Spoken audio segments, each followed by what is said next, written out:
الحمد لله رب العالمين والعاقبة للمتقين ولا عدوان إلا على الظالمين وأشهد أن لا إله إلا الله ولي الصالحين وأشهد أن محمدا عبده ورسوله وصفيه من خلقه وخليله سيد الأولين والآخرين اللهم صل عليه وعلى آله وصحبه ومن اتبعهم بإحسان إلى يوم الدين أما بعد. Chers frères et sœurs, aujourd'hui avec l'aide d'Allah Tabarak wa Ta'ala, le thème de notre khutbah est le Coran et le jeûne intercéderont le jour du jugement. Le Coran et le jeûne intercéderont le jour du jugement. Chers frères et sœurs, lorsque les serviteurs se tiendront debout devant Allah, que les balances seront dressées, que chaque nourrice oubliera ce qu'elle allaitait, comme cela est mentionné dans le Coran, que chaque femme enceinte accouchera sous l'effet de l'effroi et que les hommes sembleront ivres alors qu'ils ne le sont pas, mais que le châtiment d'Allah sera terrible, alors, à ce moment-là, le serviteur aura deux défenseurs qui plaideront en sa faveur devant Allah Tabarak wa Ta'ala, notre maître l'unique. Ces deux défenseurs qui viendront plaider pour le serviteur Yawm al-Qiyamah sont le jeûne et le Coran. Le jeûne et le Coran. D'après Abdullah ibn Amr, radiyallahu anhu an jami' as-sahaba, le prophète sallallahu alayhi wa sallam a dit, le jeûne et le Coran intercèdent pour le serviteur. Le jeûne dira, Seigneur, je l'ai certes privé de nourriture et de boisson durant la journée, ainsi fais-moi intercéder pour lui. Regardez ce que va dire le jeûne le jour du jugement. Le jeûne dira, Seigneur, je l'ai certes privé de nourriture et de boisson durant la journée, ainsi fais-moi intercéder pour lui.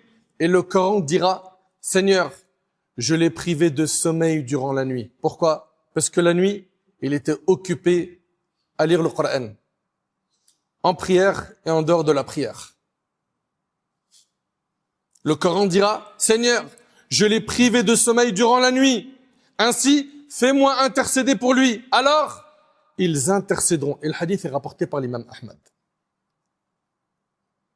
Qui parmi nous, après avoir écouté ce hadith, n'aimerait pas que le jeûne et le Coran viennent intercéder pour lui? Ce jour-là, le jour du jugement, ce sera un jour qui sera très difficile pour certains.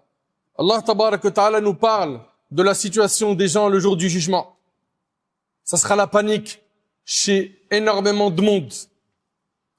Les gens n'auront qu'un seul souci, c'est leur propre cas, leur propre situation. Allah Tabarak wa Ta'ala nous dit, فَإِذَا جَاءَتِ الصَّاخَّةُ, lorsque retentira le son assourdissant de la trompe, يَوْمَ يَفِرُّ الْمَرْءُ مِنْ أَخِيهِ, le jour où l'homme fuira son frère, وَأُمِّهِ وَأَبِيهِ, sa mère, son père, وَصَاحِبَتِهِ وَبَنِيهِ, son épouse et ses enfants. لِكُلِّ امْرِئٍ مِّنْهُمْ يَوْمَئِذٍ شَأْنٌ يُغْنِيهِ. En ce jour, chacun d'eux sera préoccupé de son propre sort. Est-ce que tu réalises? Ta mère qui t'a mis au monde, elle est occupée par son propre cas. Ni l'homme ne se souciera à ce moment-là de son épouse, ni de ses enfants, ni l'épouse de son mari, ni de ses parents, ni de ses enfants.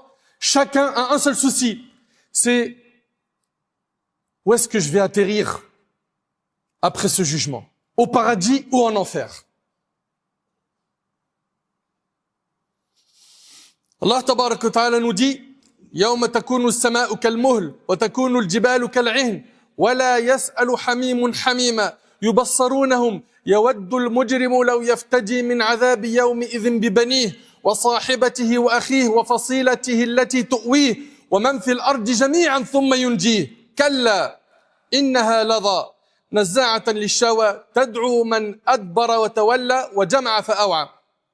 Allah subhanahu wa ta'ala nous dit, le jour où le ciel sera semblable à du métal fondu et les montagnes à des flocons de laine teintes. Le ciel se déchirera le jour du jugement.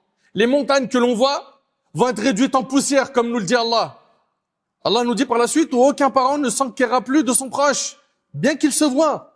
En ce jour, le criminel aimerait pouvoir échapper au châtiment en donnant pour rançon ses enfants, sa compagne, son frère, son clan qui lui portait secours, et tout ce qui est sur terre pourvu qu'il soit sauvé. Il y en a certains le jour du jugement, ils seront prêts à tout donner, tout sacrifier. Pourquoi? pour se racheter, pour qu'il soit sauvé le jour du jugement. Mais Allah Ta'ala nous dit, mais il n'en sera rien. L'enfer n'est que flamme, arrachant la peau des membres et appelant à lui celui qui tournait le dos à la vérité et s'en détournait, et qui amassait des richesses et thésaurisait. Son seul souci dans la dunya, c'était ramasser de l'argent. La religion, c'était en second plan. C'est une option. En raison de l'intensité de l'horreur et de l'effroi ce jour-là, le fils ne demandera pas de nouvelles de son père, ni le père de son fils, ni le proche de son proche. فَإِذَا نُفِخَ فِي الصُّورِ فَلَا أَنْسَابَ بَيْنَهُمْ يَوْمَئِذٍ وَلَا يَتَسَاءَلُونَ. Allah nous dit, dans la sourate 23, lorsqu'on soufflera dans la trompe, ce jour-là, il n'y aura plus de lien de parenté et ils ne s'interrogeront pas les uns les autres. Je sais pas si tu réalises. Ton frère de sang, ta sœur de sang, tes parents, tes enfants, chacun est occupé par son cas. Ne pense pas que ce jour-là, ta mère qui t'a mis au monde te donnera une bonne action. Ou ton enfant que tu as éduqué, dans lequel tu as investi beaucoup d'énergie, ne pense pas qu'il va venir te sauver avec une bonne action. C'est chacun pour soi. Le sort de chacun dépend de ce qu'il aura acquis. Le jour où l'homme verra tout ce qu'il aura accompli et attendra le jugement qui sera prononcé à son sujet debout devant Allah, qui le fera rendre compte de ses œuvres et lui fera reconnaître ses péchés et ses fautes. Dans le hadith rapporté par l'imam al-Bukhari selon Adi, le prophète sallallahu alayhi wa sallam a dit, écoutez bien ce hadith s'il vous plaît, il n'y a aucun d'entre vous à qui Allah ne va pas parler sans qu'il y ait entre lui et Allah d'intermédiaire. C'est-à-dire quoi? Allah subhanahu wa ta'ala s'adressera à toi directement. Alors, il va regarder à sa droite et il ne verra que les actes qu'il a fait précédemment. Puis il regardera à sa gauche et il ne va voir que ce qu'il a fait. Il va ensuite regarder devant lui et il ne verra que le feu devant son visage. Aussi, protégez-vous du feu, ne serait-ce qu'avec la moitié d'une date. Et c'est rapporté par le Bukhari. Allah tabaraka wa ta'ala nous dit وَأَنذِرْهُمْ يَوْمَ الْآزِفَةِ إِذِ الْقُلُوبُ لَدَى الْحَنَاجِرِ كَاظِمِينَ مَا لِلظَّالِمِينَ مِنْ حَمِيمٍ وَلَا شَفِيعٍ يُطَاعٍ. Avertis-les du jour imminent où les hommes muets de terreur. Vous entendez?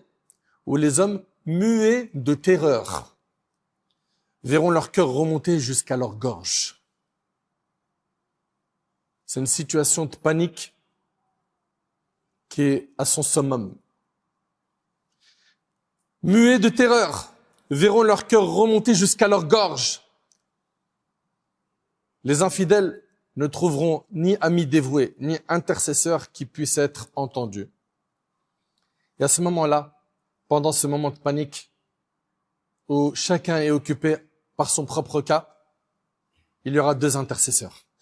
Deux intercesseurs, le jeûne et le Coran. Le prophète sallam a dit, le jeûne et le Coran intercèdent pour le serviteur. Le jeûne dira, Seigneur, je l'ai certes privé de nourriture et de boisson durant la journée. Ainsi, fais-moi intercéder pour lui. T'imagines, dans ce jour de panique, le jeûne y vient et il plaide pour ta cause.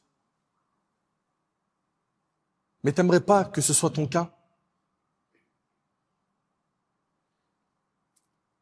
Le jeune dira, Seigneur, je l'ai certes privé de nourriture et de boisson durant la journée, ainsi fais-moi intercéder pour lui. Et le Coran dira, Seigneur, je l'ai privé de sommeil durant la nuit. Qu'est-ce qu'il a privé de sommeil? C'est le Coran, pas TikTok, pas les écrans, pas les lives, pas Internet, pas les stories sur le net, pas les blagues et les caméras cachées, pas les tendances Twitter, pas le quartier, les amis, les restaurants, les chichas, les bars. Ce qui a fait en sorte qu'il ait été privé de sommeil, c'est son lien avec le Coran. N'est-il pas venu le moment qu'on se réconcilie avec le livre d'Allah? Ce livre qui prend la poussière pour certains 11 mois. Il n'y a que pendant Ramadan que certains se disent allez on va le lire. D'autres, alhamdulillah, ils sont constants toute l'année. Mais ceux qui ne le sont pas, n'est-il pas venu le moment que vous vous réveillez, que vous compreniez la parole d'Allah? Si tu comprends le Coran, bi'idhnillah, ça va avoir un effet positif sur ton cœur. Et le Coran dira, Seigneur, je l'ai privé de sommeil durant la nuit. Ainsi, fais-moi intercéder pour lui. Alors, ils intercéderont. Et c'est rapporté par l'imam Ahmad. Allahu Akbar. Bienheureux sera celui pour qui le jeûne intercédera, car il est parmi les œuvres les plus aimées d'Allah. Et bienheureux sera celui pour qui le Coran intercédera. Il s'agit de la parole d'Allah. Celui qui souhaite l'intercession du jeûne, qu'il préserve son jeûne. Comment? En faisant très attention à ne pas désobéir à Allah subhanahu wa ta'ala avec ses membres. C'est-à-dire qu'il fera attention à ne pas regarder ce qui est haram, à ne pas écouter ce qui est haram, à ne pas prononcer le haram. Ne pense pas au haram. Change de logiciel. Si pendant Ramadan, là où les démons s'enchaînaient, tu ne deviens pas mieux que ce que tu étais avant Ramadan, mais quand est-ce que tu vas changer? Quand? Tu as des mauvaises habitudes. Tu as pris l'habitude de regarder certaines choses qui sont haram, de consommer des contenus haram, mais tiens le frein à main. Fais en sorte que le jour du jugement, le jeûne vienne intercéder pour toi.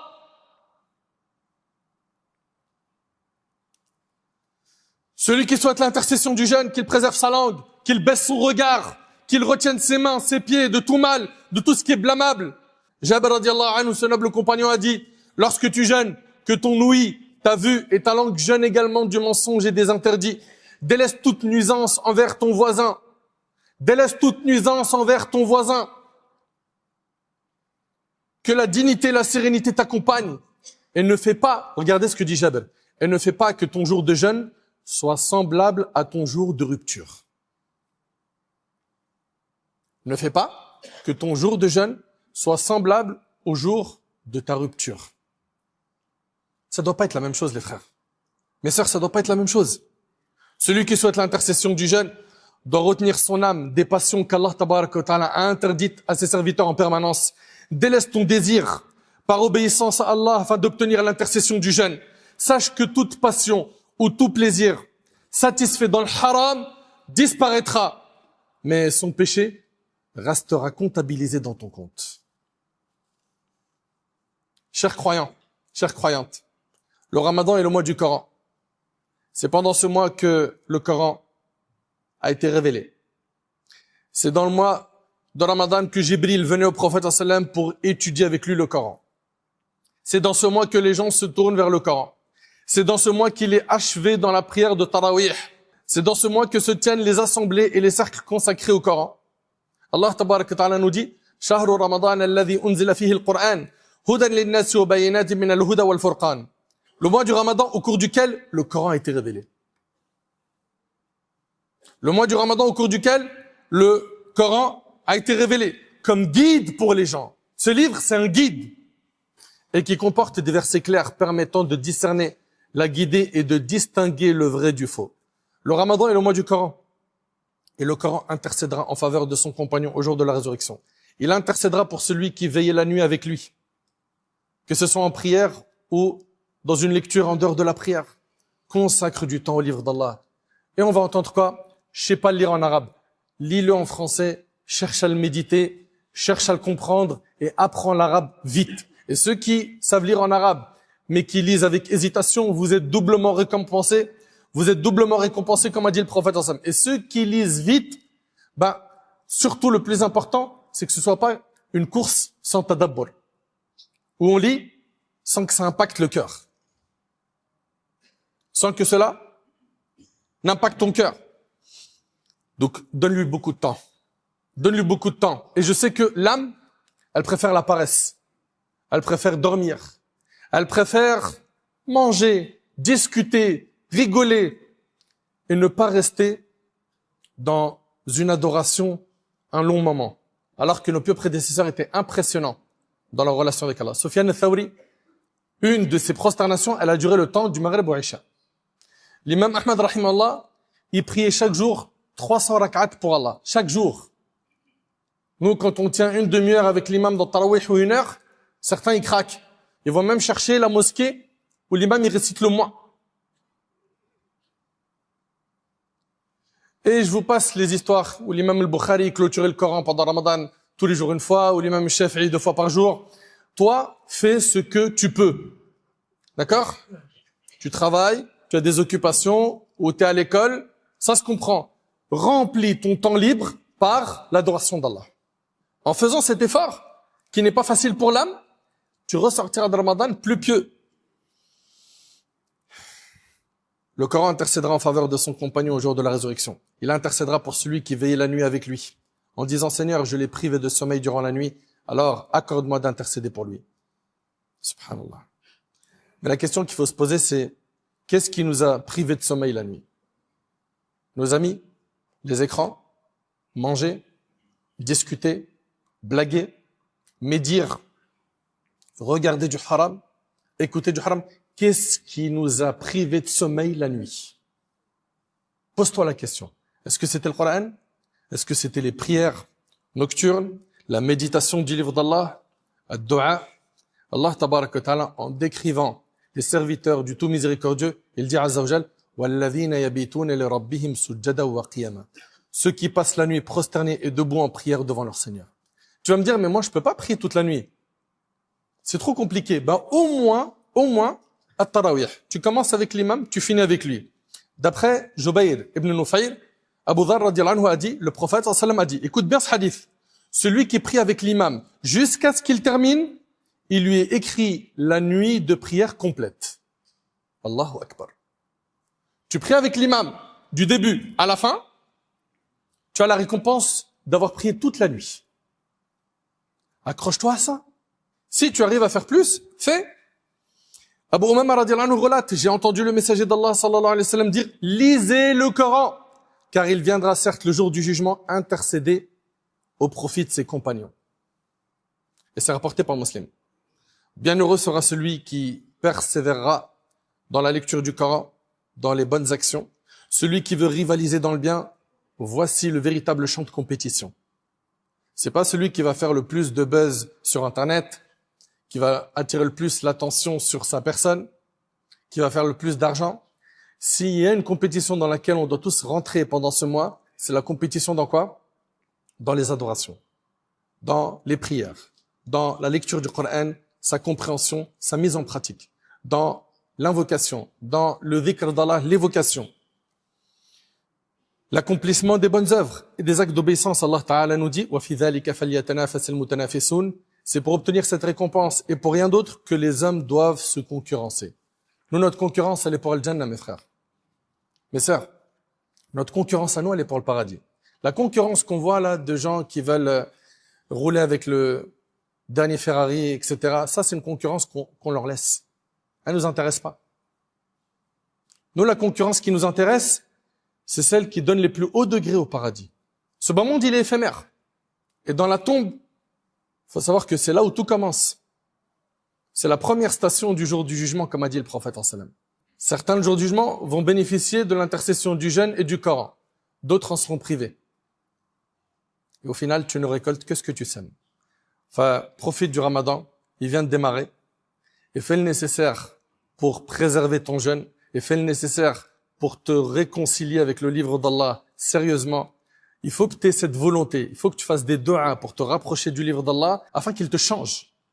Ce que tu dois retenir de cette khutbah, c'est mise sur le fait de vraiment jeûner avec tous les membres de ton corps, et mets le paquet sur les prières et les actes d'obéissance. J'implore Allah tabaraka wa ta'ala que le jeûne et le Coran intercèdent dans notre faveur.